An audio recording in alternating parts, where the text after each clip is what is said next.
Okay, we'll start with this. The continued discussion of Terrence Crawford's lawsuit against Bob Arum, against Toprank. You know, I'm often asked if Toprank failed Terrence Crawford, if they are to blame for what became of his welterweight campaign and his overall career. And I give the same answer every time because I get asked about this a lot. And my answer to that is, Terrence Crawford's career was caught in the crossfire between two rival outfits, two rival promotional outfits in the sport of boxing. On one end, Al Heyman, on the other, Bob Arum. There are a lot of people out there that feel a fighter like Vasyl Lomachenko, for example, got better promotion than Terrence Crawford did. Vasyl Lomachenko, a lightweight, as opposed to Terrence Crawford, a welterweight. And the gross oversight with that kind of school of thought is that Vasyl Lomachenko was not relying on PBC fighters for his biggest fights, whereas Terrence Crawford, his biggest fight, it did involve a PBC fighter. It involved Errol Spence Jr. The easy answer to what is a complex question, whether or not Top Rank failed Terrence Crawford,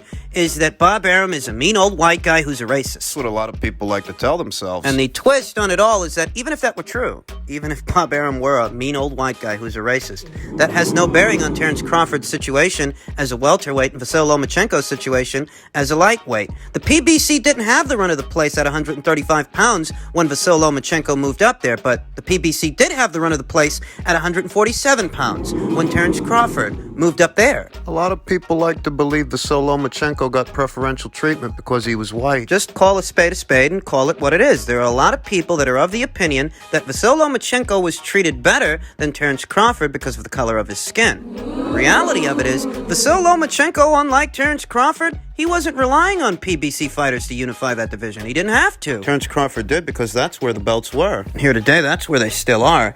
If you're not going to acknowledge that, if you're not going to address the facts of the matter, you might as well not discuss this situation at all. Piss off and go cry in the bathtub. Go on, be a victim, feel sorry for yourself if that makes you feel better. The fact of the matter is, Terrence Crawford's gotten preferential treatment over Vasyl Lomachenko. Which goes against the very convenient narrative and goes against Terrence Crawford's lawsuit. Hey, who's been on pay-per-view more times in America? Terrence Crawford or Vasyl Lomachenko? Terrence Crawford. Has Top Rank ever even put Vasyl Lomachenko on a domestic U.S. pay-per-view? No, they haven't. So where's the preferential treatment everybody's talking about? He said Vasyl Lomachenko's the best he's seen since Muhammad Ali. So he's not allowed his own professional annotations and anecdotes, having promoted Muhammad Ali, Terrence Crawford, and Vasyl Lomachenko. He's not allowed an opinion. I don't agree with him. I never have. Not when it comes to that subject or those statements, but better still, he's not allowed to have an opinion on it. He's not allowed his own professional annotations and anecdotes for fear that he might hurt Terrence Crawford's feelings? This is how you define Terrence Crawford's mistreatment. Even though Terrence Crawford has made more appearances on pay-per-view, gotten that opportunity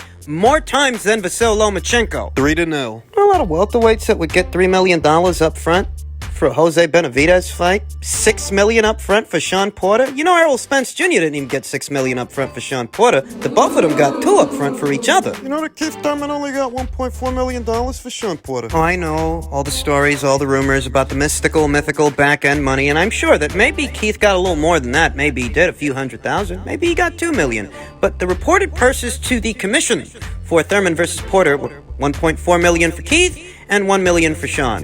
Errol Spence Jr., he got a little bit more than that. His reported purse was $2 million for Sean Porter, whereas Terrence Crawford and his racially biased promoter got him more money up front than those guys got. Bob Arum said he lost money on Terrence Crawford's fight. Well, he did lose money on Terrence Crawford's fights. That's just the truth. Those are fights that failed to break even. Unfortunately, I bought those fights, but the truth is the truth. And the fact of the matter is, Bob Arum, the promoter who is so invested in Terrence Crawford, I should say, lost money on Terrence Crawford's fights. What's he supposed to say? He's supposed to lie about it? He lost money on Terrence Crawford's fights. Well, why is that? Those fights didn't break even.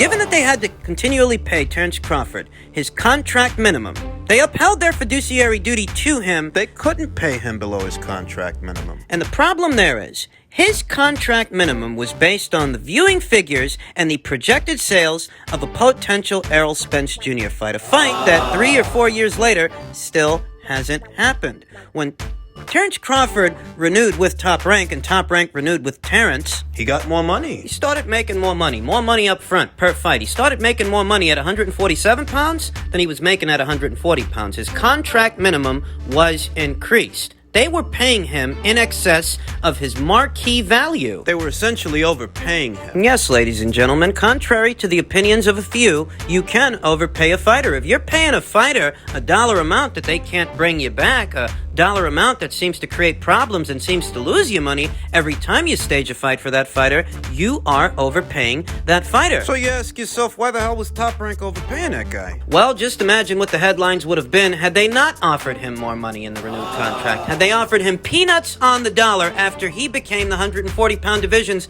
undisputed champion. Bob Arum and ESPN offered him a renewed contract and more money than he was making before. And for that, Bob Arum is a racist with a racial bias. So what would Bob Arum have been had he done the opposite? Had he not renewed Terrence Crawford's contract or offered him peanuts on the dollar for a renewed contract? What would people have said then? You know what the problem is here? The problem is a lot of people don't know what the fuck they're talking about. What do you think I'm arguing here? That Bob Arum is a saint? He's not. You can't be a promoter in a sport of boxing for 50 fucking years being a saint. So let me clear that up for you. But nobody's saying that Bob Arum is a saint. If what you're taking this guy to court for is failure to promote you and failure to uphold his fiduciary duties to you as a fighter that Top Rank promotes, you have to be able to constitute it. And all the evidence is to the contrary of Terrence Crawford's lawsuit. Unless you can constitute a contractual breach that was racially motivated. Because that's Terrence Crawford's case, and that's what he has to do, whether you like it or not. This ain't Twitter, YouTube, Facebook, or Instagram. You don't just get to run around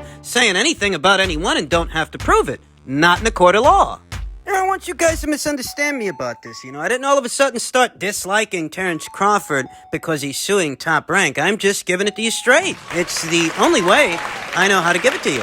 And when you pursue legal action for a case of this nature, it's on you to constitute everything you're saying. The idea that Bob Arum would willfully sabotage a fighter that he's promoting and that his company is invested in, spending money on, doesn't make any sense. Because the only color that matters to a promotional outfit is green. Whether you're a black fighter, a white fighter, a Chinese fighter, Or a fucking space alien, a subterranean lizard. To a promotional outfit, the only color these days that matters really is green. they want to make money and so do you. Most fight fans do not understand the sport of boxing's infrastructure and the relationship between a promotional outfit and a fighter. But a promotional outfit is essentially an investor, and they invest in that fighter. They spend their own money, put on fights for that fighter, The budget the network gives them. their resources in order to groom and develop that fighter in the hopes that they can turn that fighter into a marquee fighter, a marquee attraction. That's the relationship. Thus, sabotaging a fighter that you're invested in doesn't make any kind of sense. You're saying that Top Rank didn't want to promote you so that you can go out there and lose their money. Because if they fail to promote you the way you're saying they failed to promote you, that's what's going to happen. They're going to invest their money in you so that they can then sabotage you so that you can lose their money. Does that make sense?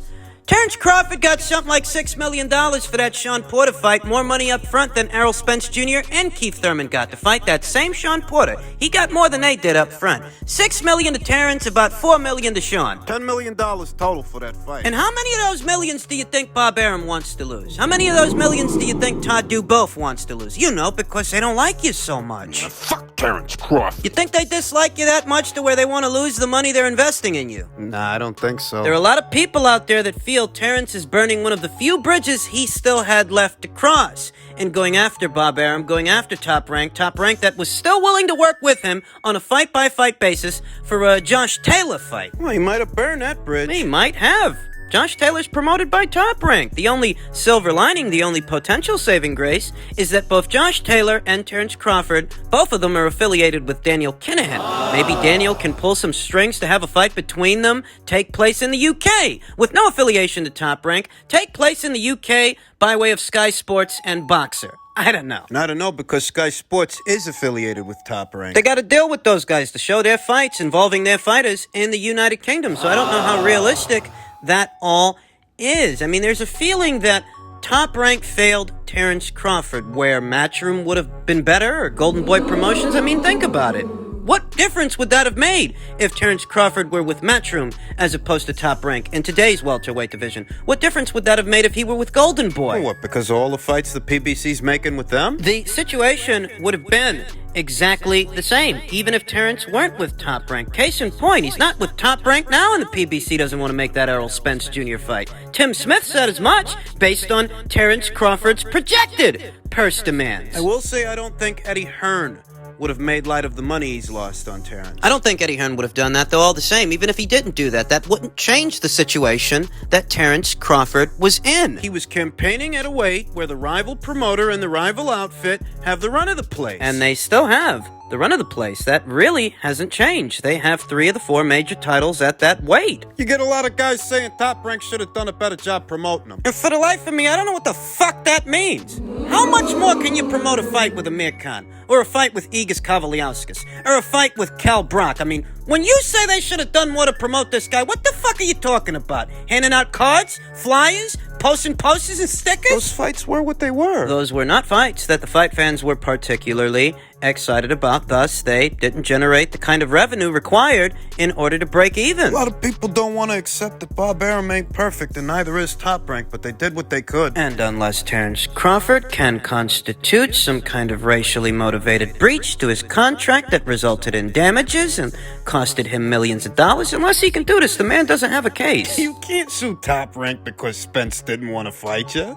In other news, per tweet from Michael Benson, the rumors about DAZN potentially buying BT Sport appear to be checking out, as DAZN are reportedly now nearing a deal to buy BT Sport for an estimated $800 million, which would give them Premier League and Championship League rights. This is a major undertaking in the United Kingdom. This will funnel that many more sports fans, not exclusive to boxing fans, funnel that many more subscribers to their DAZN app. Well, if BT Sport is going to DAZN, is Frank Warren going with it? Well, that's a genuine possibility. I mean, I don't see why not. It could be a similar situation to Golden Boy Promotions here in the US of A being on DAZN, in spite of being, in some ways, a rival promotional outfit to Matchroom USA. The same might ring true over there in the UK between BT Sport, Queensberry, and whatever they've got going on, and Matchroom. But don't get the idea in your head it's going to be all sunshine and rainbows. That Eddie and Frank are going to go streaking through the forest, naked, skinny dipping by a nearby lake. Hey, dial it back a bit. That's some visual. I mean, Oscar and Eddie, they're not the best of friends, right? In spite of both promotional outfits having a home on DAZN, more or less, having had a home. Who knows what the future holds for Golden Boy? I'm hearing that they're in the midst of renegotiating their deal, renegotiating their relationship. But you see what I mean? It's not like Oscar and Eddie are best friends. Best friends just because both Golden Boy Promotions and Matchroom have been on the same platform. That doesn't make them bosom buddies, and I expect the same to ring true if Frank Warren comes along with that BT Sport deal. Even if he does, that ain't gonna make him and Eddie Hearn bosom buddies. And while it does make cross-promotional fights easier to make because the fighters are on the same platform, There's still gonna be a pissing contest. as big as these guys' egos are, you think they're not? Still gonna be a pissing contest between the both of them, and that's if Frank Warren comes with that deal. We don't know that he is. We're just arguing as much for argument's sake. I'll tell you, it's a lot of narratives falling by the wayside. You know, year after year, ever since Errol Spence Jr. told Terrence Crawford that he's got to cross the street in order to get a fight with him, year after year afterwards, I kept hearing guys say that the fight will happen next year, the fight will happen next year, and the fight still hasn't happened, isn't about to happen. A lot of things have happened, and more will. Oh yeah, there's more to come. Those same guys that said year after year, the fight's gonna happen, even though it didn't happen. The same guys who just so happened to have stated that DAZN was going broke. DAZN was going under. There's no sustainability. It's not going to last. Yet year after year, evidence has been to the contrary. They're bigger now than they were when they first debuted in America. They have since expanded to 200 plus territories around the world. Well, guys saying this are a bunch of xenophobic Americans. They can't imagine a world where America isn't the center of attention. They can't imagine that big fights can happen, even if those big fights don't involve the American market or American fighters, American locations and venue. They can't imagine a world like this. When you tell them that boxing is more a global sport now, than it ever was in the past. You might as well be speaking Chinese because they don't understand you. Even after 1 or 2 Olympics where American fighters failed to bring home the gold. Even with the emergence of marquee fighters in the land of the rising sun like Naoya Inoue or Ryota Murata, how their marquee value domestically in their countries greatly dwarfs that of a Jermall Charlo or a Demetrius Andrade here in America. They still can't fathom it. They can't imagine a world where American fighters and the American market isn't the center of attention. Where did America go wrong? I mean, I'm sure that arrogance has a lot to do with that, among other things, though it's the lack of accountability that I'm highlighting here. What happens when all those narratives that were being purveyed well over a year ago, 2-3 years ago, that DAZN would go broke, that DAZN would go under, that they're gonna shrink, it's not sustainable? Where's the accountability when all those narratives are proven false? There is a sickness in the American populace. And I categorize it as a sickness because that kind of stupidity should come with a clinical diagnosis to where you're actually arguing in favor of more pay-per-views even though you yourself don't purchase them. They don't benefit you in any way. They only benefit the network executives that hope to gouge the fight fans out of more money more often every year. There's only one outfit in the US of A staging more pay-per-views than anybody. An outfit that seems to have a cult of brainwashed idiots arguing in their favor, even though it's not in their best interests, yours or mine, as consumers of boxing, which leads me to believe that this cult... These guys are not consumers of boxing, because if they were, why would they want to pay more for the same thing? I mean, in some instances, it's not even the same thing. How do you justify putting Luis Ortiz and Charles Martin on a pay-per-view? How do you justify 2 fighters coming off a loss, Keith Thurman, Mario Barrios? Non-title fight on pay-per-view. One of these guys hasn't fought in roughly 2 years, and the other guy, the last time he fought, he got knocked spark the fuck out. Non-title fight on pay-per-view. How do you justify that? It just so happens that the PBC's cult of followers, the same cult that was saying that DAZN would go broke, that DAZN would go under, and it hasn't happened. If anything, they're expanding globally. And where's the accountability? And they're signing fighters. They're still signing fighters. Up-and-coming talent. The next wave of fighters for the next era of boxing. They're still doing that. But they're doing it on a global scale. They signed Montanilov and French on Cruz from here in the United States, and they signed a string of Australian fighters from Australia. Sky Nicholson, Brock Jarvis, Dempsey McKean. Several others. They're signing a lot of fighters. In the end, you can't argue with stupid, because it's stupid to argue with somebody that's stupid. Yeah, after a while, all you can do is laugh at the shit. Fucking morons.